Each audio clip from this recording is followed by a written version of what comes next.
Today, Canto 31 of Dante's Purgatorio, in which Beatrice continues her reprehension of Dante, who confesses his error and falls to the ground. Coming to himself again, he is by Matilda drawn through the waters of Lethe and presented first to the four virgins who figure the cardinal virtues. These, in their turn, lead him to the griffin, a symbol of our Savior, and the three virgins, representing the evangelical virtues, intercede for him with Beatrice, that she would display to him her second beauty.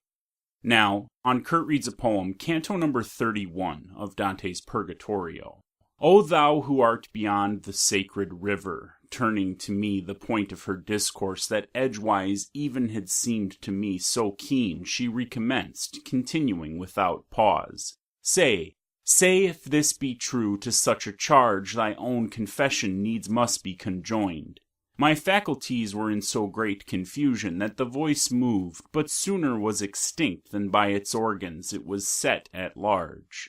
A while she waited, then she said, What thinkest? Answer me, for the mournful memories in thee not yet are by the waters injured. Confusion and dismay together mingled forced such a yes from out my mouth that sight was needful to the understanding of it.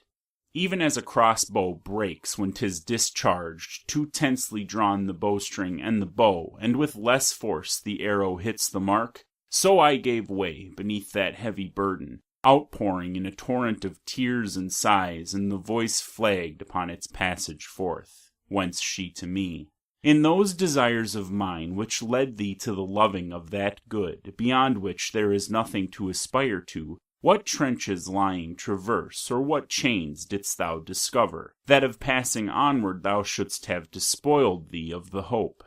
And what allurements, and what vantages upon the forehead of the others showed that thou shouldst turn thy footsteps unto them? After the heaving of a bitter sigh, hardly had I the voice to make response, and with fatigue my lips did fashion it. Weeping, I said, The things that present were, with their false pleasure turned aside my steps, soon as your countenance concealed itself. And she, Shouldst thou be silent or deny what thou confessed, not less manifest would be thy fault, by such a judge 'tis known. But when from one's own cheeks comes bursting forth the accusal of the sin in our tribunal against the edge of the wheel doth turn itself. But still, that thou mayst feel a greater shame for thy transgression, and another time, hearing the sirens, thou mayst be more strong, cast down the seed of weeping, and attend. So shalt thou hear, how in an opposite way my buried flesh should have directed thee. Never to thee presented art or nature pleasure so great as the fair limbs wherein I was enclosed, which scattered are in earth. And if the highest pleasure thus did fail thee by reason of my death, what mortal thing should then have drawn thee into its desire? Thou oughtst verily at the first shaft of things fallacious to have risen up to follow me, who was no longer such.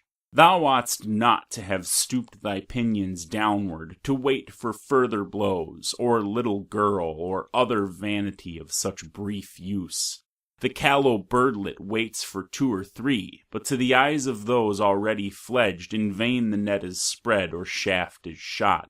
Even as children, silent in their shame, stand listening with their eyes upon the ground, and conscious of their fault and penitent, so was I standing, and she said, If thou in hearing sufferest pain, lift up thy beard, and thou shalt feel a great pain in seeing.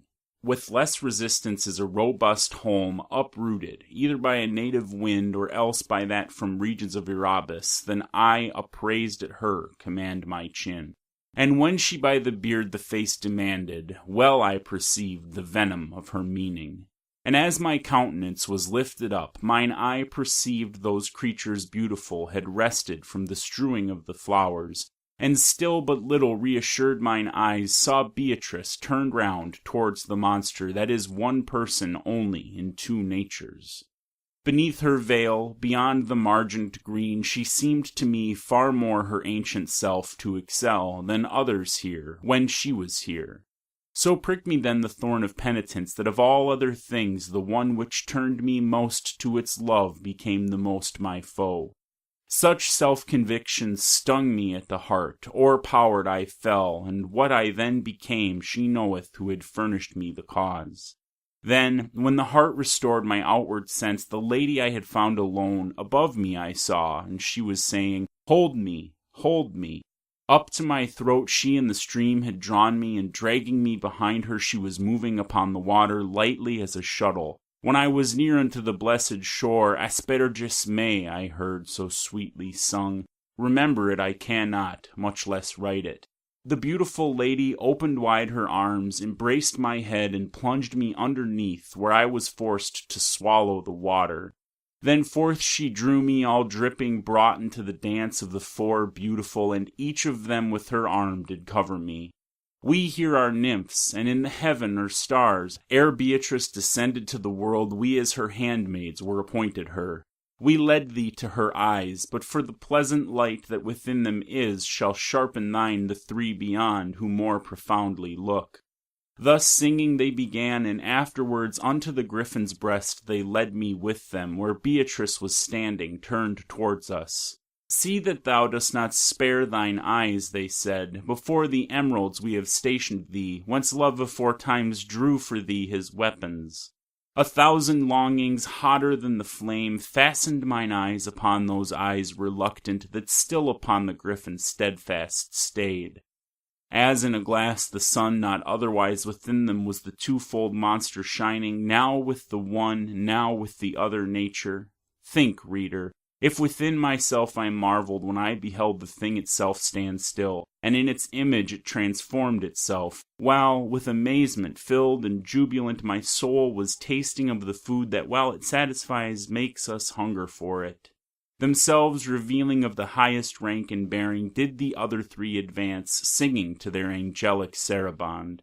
Turn, Beatrice, O turn thy holy eyes, such was their song, unto thy faithful one, who has to see thee taken so many steps. In grace do us the grace that thou unveil thy face to him, so that he may discern the second beauty which thou dost conceal. O splendor of the living light eternal, who underneath the shadow of Parnassus has grown so pale, or drunk so at its cistern, he would not seem to have his mind encumbered, striving to paint thee as thou didst appear, where the harmonious heaven o'ershadowed thee, when, in the open air, thou didst unveil. Thus ends Canto 31 of Dante's Purgatorio. Hey, thanks for watching, and have a great day.